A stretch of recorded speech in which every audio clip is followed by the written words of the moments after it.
We've been saying for some time now that we would much rather be in the Perth property market over the next decade than out of the Perth property market. Yes, we know some of you will be thinking that owning property here in Perth over the past 10 years hasn't been the very best investment you could have made. Maybe you would be right.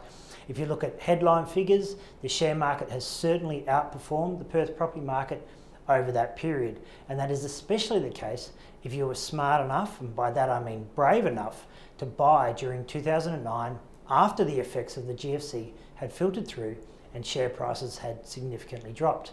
Further, for many people who have purchased property at some point during the last 5 years, they have likely even seen their value of their property decline. Now, we would argue those facts still don't necessarily mean you made a mistake investing in property during this time if you did, especially if you've been able to use your property backing to assist your business endeavours. But for now, let us just explain why we are so eager to own property today and well into the 2020s and beyond.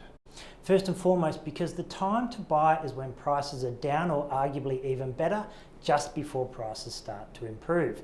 And as we said, if you started investing heavily in the share market in 2009 after the price declines brought on by the GFC, and you invested for the long term, and you avoided the temptations of reacting to daily market movements since then and not sold out, a big if, then you will likely now be sitting on some very healthy profits. Because if you weren't aware, the ASX All Ords fell all the way from around 6,800 to around 3,100 during the GFC, but it has recently been back above its previous historical highs of recent times. So while everyone was in a panic as a result of the GFC, the truth is it represented an opportunity. So continuing that theme, we suspect that having seen 10 years of little to no growth in the Perth property market and generally depressed prices over the past few years, we may well be approaching a reversal of fortunes.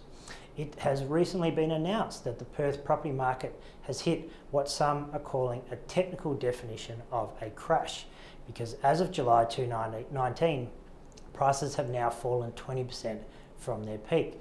But consider what normally follows a crash in investment markets. A recovery? Of course, there is nothing that says a price rise has to happen, and there is nothing that says if it comes that it will be this year or next or even in the next decade. Therefore, you need to decide for yourself, do you think the current state of the market can and will continue?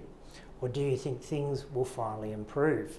And if you think they will, do you think it will be at some point in the foreseeable future, or will it be many years ahead?